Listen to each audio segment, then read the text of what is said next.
And we're super excited to see y'all on this beautiful Sunday. Thank you for those who moved over from Wednesday with us. I know we switched it up on y'all this week, but we thought this would just add some consistency in everything that we're doing. And we're also coming off of an amazing event last Sunday where we talked about the nature of the construct. Super grateful for everyone who came out. We had some good questions too, didn't It we? was good. That was great. Oh, Yeah, absolutely. for sure. It was really good. Yeah. So for those of you who made it, we really appreciate you. We appreciate the energy you brought. And we are going to kind of transition our next event going off of what we talked about with the nature of the construct. And we're now moving into the astral, right? And the question that came up for us this week, which we're actually going to use as the title of the event, is basically, is entering the astral realm, exiting the matrix, which is a question that can be up for debate, right? I'm so interested to see where everyone takes this. So with that in mind, we will be here every Sunday. And directly after these live Zoom, live YouTube events, we have a Zoom room set up for those who are registered for the event.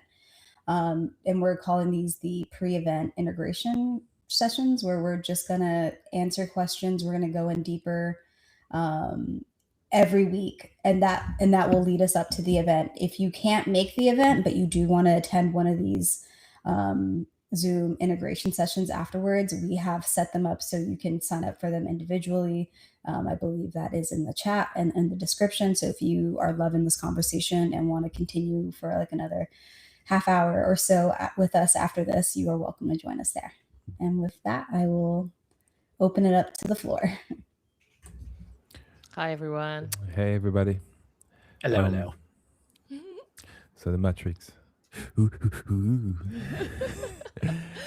Spooky Yeah. word. You know, right? The spooky word. Yeah. Well, first of all, whatever you saw in the movie, that's kind of like it's not really reflecting what it really is. It's kind of bringing the idea that we've been manipulated into belief that we're in a reality, although we realize in the movie basically they're all dreaming. It's so that would equate to this reality being the dream, right? Yeah, like a big dream group project. Everybody loves group project. You guys like group project? I love group. They're my favorite. I hate group projects. So that would mean that we need to define what the matrix is. You know, now the astral, we understand the astral as you know, leaving your body and you know, going beyond the veil, but that it's one part of it. It's not even everything, right? It's within the construct. Now, in your eyes, I mean, blessed Shem, what's the matrix like? In my mind, okay, I'm going to refer back to the movie, because that's kind of where we got the first concept or the name of it. Well, that's when it was first introduced to me. I always thought, okay, Neo, yeah, kick ass, you woke up, blah, blah, blah. But I just felt like, gosh, the other side there looked so just like horrible. It looked like the worst old airplane cabin in the world. And it looked like the food was nasty and the toilets weren't ever really clean to perfection. And there was no inner decor whatsoever. And I thought, yeah, I get why people are going back to this other place, because this place's decor is not up to scratch. You'll obviously haven't catered here for any toilet paper. You know those places where you're like, is there any toilet paper left? Like, it just looked like a place you don't want to go to. And they seemed I've been like in those they gas had station bathrooms before. Yeah. That was it. Gas station bathroom energy. That's what it looked like when they actually pulled the plug out. And I said, yeah, okay, so it's all fair and well. Now you know the truth. But I feel somehow this is still like a step down. So it was like, that was my quarrel with the film. I was like, I get it. I accept that part of it. but that part looks shit and I don't want to be there. Yeah. So It's What like you're the not talking about? Sorry. Yeah, I was going to just quickly mention you're not talking about the GUI pods. that let's not even talk about the GUI pods. Let's talk about the rescue, and then we're Right. finally gonna take you home, and then they pull up at this desolate place. I said, "Oh snap! Yeah. This is worse than the Lost Place." Yeah, It's like it's that Hollywood twist, right? No matter what. I mean, you could look at like Cloud Atlas as an example of like reincarnation too. And then you got The Matrix, of course, as we're speaking of. But I only point out another movie that's kind of related to the same concepts, because no matter the movie, whether it's The Matrix, whether it's Cloud Atlas, whether it's something else, there's always distortions in it that are placed there by the people making the movie to make where you're at right now seem better than whatever else it is, right? Like there's a subtle pull in suggestions placed on you throughout the movie just by consuming it that are telling you this is the best place, stay here, like, you know, be in this hellhole for another 6 incarnations or whatever, you know. I really, that was my initial impression once I started entering into an awakening space. I'd say, looking back on those movies, like, you know, it was just like, man, everything was just trying to make it seem like this is it and everything else sucks, but it's like the opposite. Yeah. Being a little facetious, but yeah. But yeah. Basically, what was your take on it? Did you feel on the Matrix? No, because when it was posed to me, not only did I reject it on like an idealistic level, on a soul level, I was like, nope, that can't be true. For me, the Matrix, honestly, for me, the way it's just describing the inside of a computer. You're only describing the inside of a computer. You didn't stretch yourself. That's what I thought. You know, I might be wrong, Amundi. Now, I've only done this for, since 2002, up until about a year ago. So however long that is. But, you know, I have yet to find the goo pod in the computer. So, I mean, I'm not saying it's not there. Maybe one day I'll find the goo pod. You're damn right. You're right. But to your point though, these NPC looking software viruses or whatever, the idea that they put in the Matrix movie and how it functions, and these numbers, you know, referring to the coding 1 and 0s, I'm like, yes but no. And when I saw it, it was entertaining for the fact that it just was showing a light on what reality could be or may not be. So it was more that for me. Now, as far as the other side being the world they presented, no, I just didn't resonate with that part. And I was like, why should I be Neo and then go to the shithole? What's the point? Like, I was like, no, you're not selling that to me enough. So no. But in terms of the Matrix now, what we're referring to the Matrix, this structure of control, really. I think that's what most people are referring to. Do you guys feel like when you have an out of body experience, or you ramming the astral, you are exiting it? Because it's really, or do you feel like this is just an extension of it? See that we mentioned the construct often. So what's your view on this, guys? Girls. You want to hear? Girl. No, I get it. Listen, my dad had 2 girls and called us both guys for all It's of a very our English lives. thing to say, anyway. I'm not offended. Yeah, Tom hit on something, and it's basically like, if you think it's going to be a trap, then it's going to be a trap. Which is the trap? It's the mental trap. It's the mind limiting consciousness, which is like totally opposite of God consciousness, which is the knowing that you are the ultimate creator, and then just going for it, just saying, all right then, well, I'm out of this shithole and I'm going to get something with better toilet services. It's that type of thing. So that was my part of the rejection of that side of the movie. Because like we said, like, you still have to, like what Bless was saying as well, they still have to find a way to thread some sort of fear and dystopia into Right. a They can't just give you the relatively truth. That'd be too easy, right? So Yeah, of course. no, we don't want to do that. So there's that. But to your piece about whether I've like if on a personal level, if that's what I've experienced, my answer would be no. My answer would be it's nothing like that, to the point where I don't. It's hard to be able to put into words because there's no reference here to that. Yeah, I think you know what is. I think what most of the people are probably wondering is, are we responding to a programmed version of ourselves once you're in the astral? Sometimes you do. And then obviously we determine the construct as basically being all within the construct, and then there's outside of the construct. And I guess that's where the question is as well. It's like, well, okay, do I actually leave the matrix if I'm in the astral, or is the astral still a part of the matrix and is running this current matrix we're in? So I think, well, in my experience to that, when I have gone through experiences of people gatekeeping, and that's like, you can't go through this portal unless you da da da da da da, da, and then you go and you're like, okay.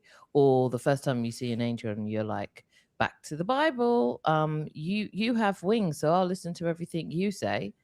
And then you realize, no, dickhead. And then you're like, I'll move on from there. And then you realize how much layers you've just taken on. And you're like, I don't think I'm quite there yet. I don't think I've quite got out of that. Because then once you finally do get out of it, there's no comparison. Like, we say freedom here. We say don't worry here. Like, that is like the tip of the iceberg to even going one step into explaining what you experience when you truly are out of what this is. Yeah, I think and I want to know what you think as well, Blessed. I think that many people, not many people, I'm not gonna say that. I mean, some people cross over, so they're not gonna come back. But I know that they are playing out the life they couldn't experience here on a realm that's pretty close to here, the astral realm, but part of it that's seemingly very, very close. There's cities, and they it's basically that's where most of us go and dream. It's not far off. Which would mean that some of them don't realize even that's what's taking place. They didn't even realize they crossed over for some of them. Reminds me And a some lot of them, sorry. It reminds me a lot of the concept of like lost souls, like as a concept. Yeah. Yeah, though they feel at home and they don't know they're lost. Some don't certainly feel okay about it. Like, right. Not uncomfortable. I certainly couldn't speak from experience on this one. I could only speak from things I've read and learned throughout my own journey. So in my understanding thus far, there are people that get lost in the sauce a bit to the point where, like, there's a reason that guides exist. There's a reason that there are people there to help, souls there to help you transition, because in a lot of cases people can get kind of obsessive about things. That's where people talk about like ghosts or something like that. As far as I'm aware, that's just like an energy signature of a very focused obsessive behavior, I guess you could say. Like somebody was just, they left their mark there. As far as the physical is concerned, like here, meat land, whatever you want to call it.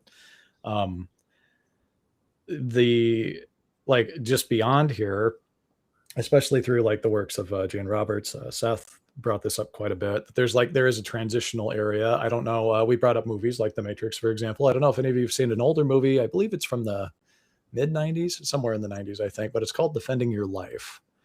And something like that. If you've seen it, then you would know. But as a quick, briefing, a dude dies and goes to kind of an intermediary plain, I guess you could say. It's not described that way in the movie, but I mean, if you know, you know.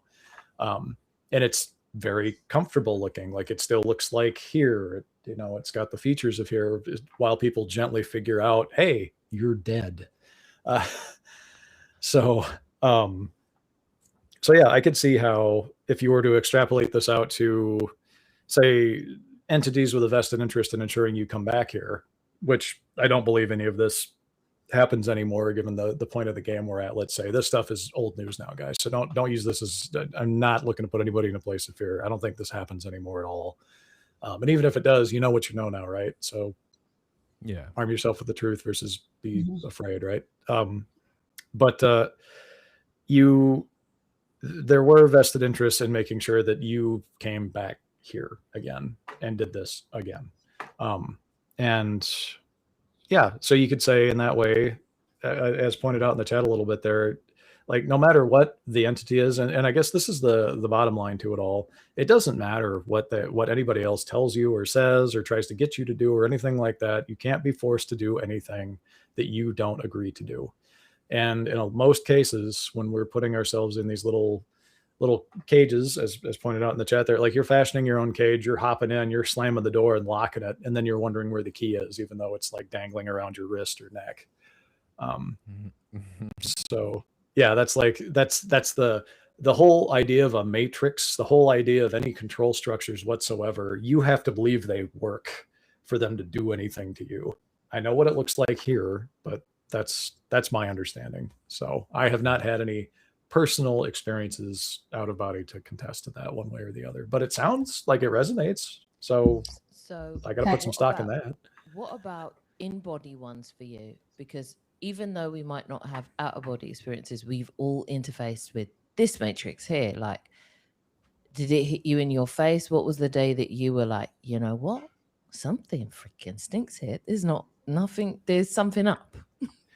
What was the day like you like kind that of it really just hit me in the face? Yeah. Like my whole life I felt like a stranger in a strange land in the first place, but won't go into that one. That's a whole other can of worms. But like when I really realized, it was like, oh God, I knew it the whole time. I knew it. This place is so screwed up. Like that moment, honestly, probably happened around the time that the first Matrix movie came out. It left quite an impression on me when I first saw it. So yeah, because it was just like, to say it resonated is kind of, I don't know, resonating is like kind of I don't want to say it's a buzzword, but it's like we use it so much that it kind of loses its luster.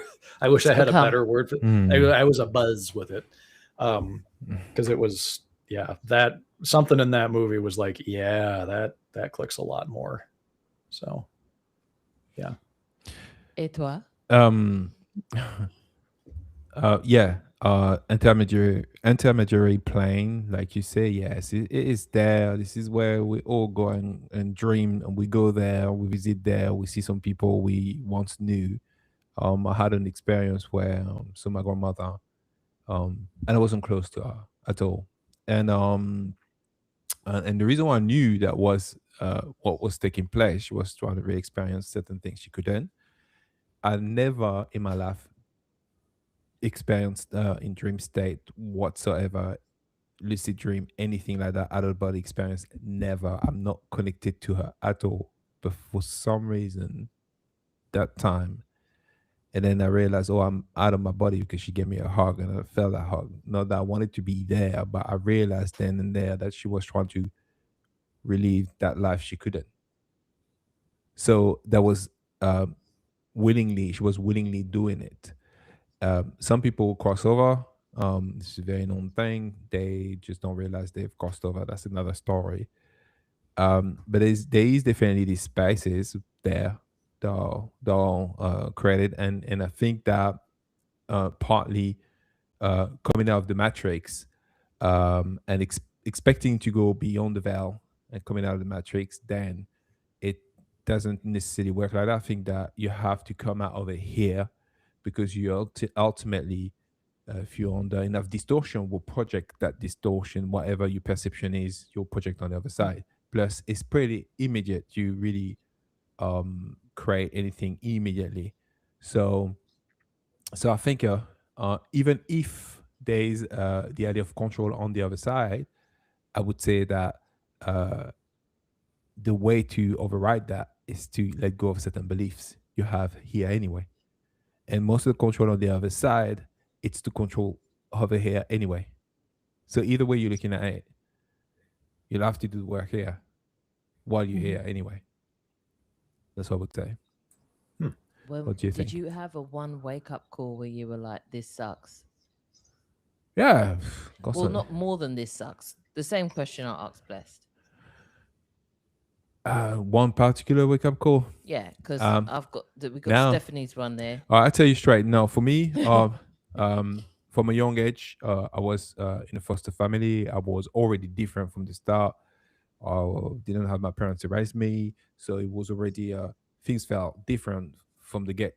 So every time I remember when it was Mother's Day, I was like, don't got nobody to wish you happy Mother's Day to. So that settled it anyway from the start. I already felt so different to the point I asked myself for a long time, why is my life looking like that? Like, what's going on? So by default, no, it didn't happen. For me, it was from the start. So you came in on the burning trash type of thing. Oh yeah. Okay. That's right. Understood. I was seeing, you know, and it's funny because I was seeing like people's lives passing me by like they were doing their thing, and I felt like I don't get to do my thing. What's going on? So that alone. So I think many people, if they really look back, probably through certain trauma or hardship in their life, they probably already realized this shit is fixed already. So yeah. Can I share something? Of course. Because when we were talking about the Matrix, one thing that reminded me of, I read somewhere where they were talking about the Matrix as the matrix of form.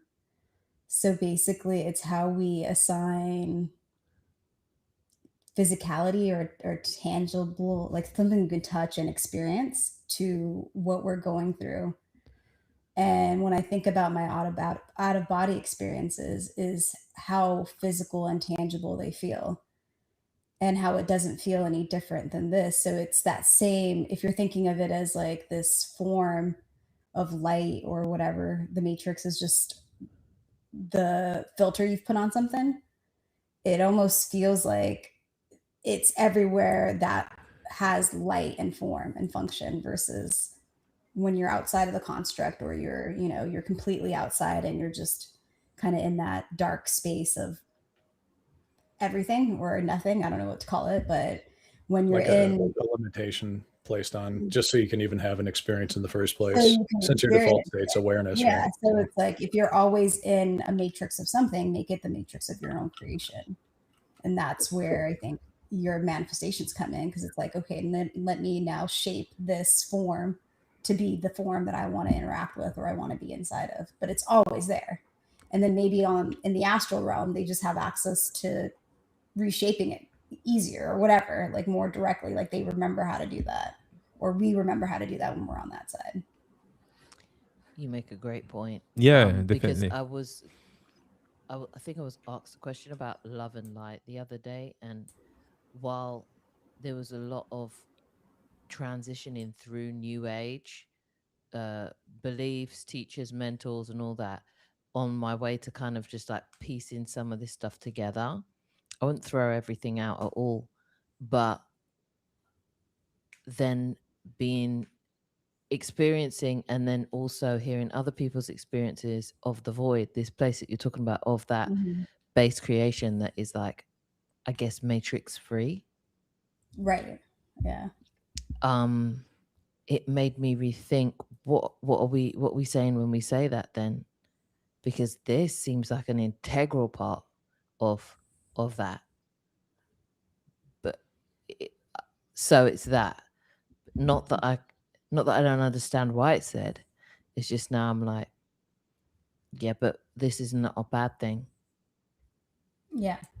It doesn't have to be a bad thing. It doesn't have to be a bad thing, though. Yeah. Though I get the other thing, it doesn't have to be a bad thing. Yeah, in order to have see it like that. Yeah, in order to have an experience, even you need to, like, you could really equate any experience, at least in at this level to like a game, any experience you could have. What do games have? They have a set of rules for limitations. These are the rules you have to follow if you want to play the game. Otherwise, you're not playing the game anymore, right? Like experiences, especially like this one, like you're set up with a rule set, and you've got lots of play within that rule set. But it's as Tom Rua, as Tom was pointing out in chat, even it's a set of limitations. It's Right. because otherwise, in your default state, it's like I don't know if you guys have ever played, some silly video, like if you're playing Minecraft on creative mode or something, like it kind of loses its luster after a little while because you don't have, there's nothing like, what's the point? If I have access to all the things all the time, this is kind of boring. Unless you're making giant works of art and all that. Kind of a scuffed example, maybe. But No, I'd no. imagine when you're in a state of pure awareness, like I've heard of the bliss and all of that. People like David Ebel. I see Tom, you mentioned you had a near death in the chat there, so you may have experienced that as well. And I've heard of several others, of course. Yeah, I guess it boils down to that idea of I am, right? And where do you go from there? Well, who am I, or what does that mean? And then you learn every last possible way that you can learn what that even is. So you'd have to have limitations in order to do that. Otherwise it would be terribly boring, I'd imagine. So yeah. I was going to say something about what you just said, but I had the time where I went through I had the time when I went through this situation where I was like, okay, well, that just don't make sense. So why would we do that? And my conclusion was that I said, well, yeah, because otherwise we would be bored. But I then understood then that I did not understand what being infinite is. And I began to realize that boredom, limitation, all this terminology we use doesn't exist, and it does at the same time when you're your full self, your full authentic self. So we only perceive boredom because we fail to explain what it is we are looking for. So in actual fact, you don't experience none of that, but you do only if you put yourself in a sense of limitation. So the idea behind boredom, it's because we can't fathom what would be the reason why you would leave such an amazing, blissful place. And that is a part of where I understood as well. This is what the whole point of unconditional love is, and the understanding of it. Even though you in that bliss, you're never in lack or missing out if you let go of it for a while, because this is essentially what that experience is. And then I began to realize that basically just even trying to define that is where we get lost in translation here. Because why not, unless you can really experience it in real time on earth, you hardly can explain what it is. And I used to be pissed because I was like, so you bored and you send me in the shithole. Nah, for a while, and then I had time to really reflect and calm down. But no, it's not boredom. You're not bored. That's basically the distorted view of it, version of It's it. how we've conceptualized That's it. how we can conceptualize through Yeah. distortion. Otherwise, we can't.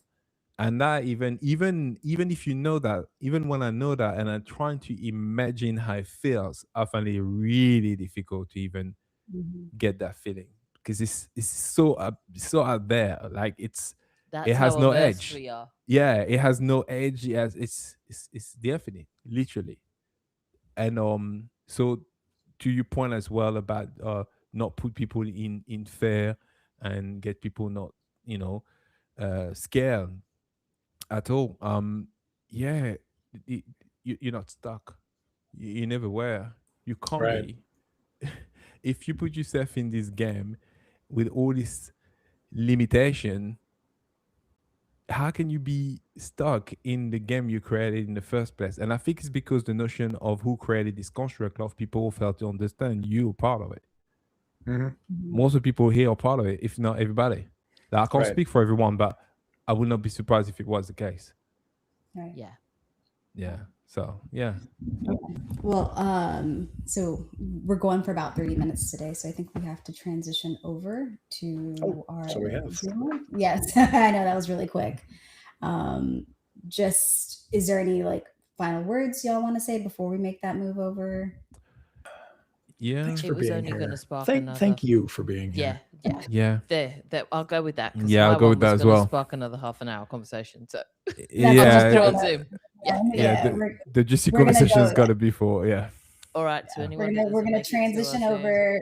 Thank If you. you want to join us, you can. If not, I mean, we're gonna take them and do something with it at some point. But so the it's link gonna is be a good in the chat as well, isn't it? Yeah. I So believe the link is grab in the the link, chat. guys. Yeah. Yeah, it says we're gonna go at 2:30 Eastern, which was about 10 minutes ago, but we'll probably just wait 5-10 minutes and we'll just pop in the room and get started from there.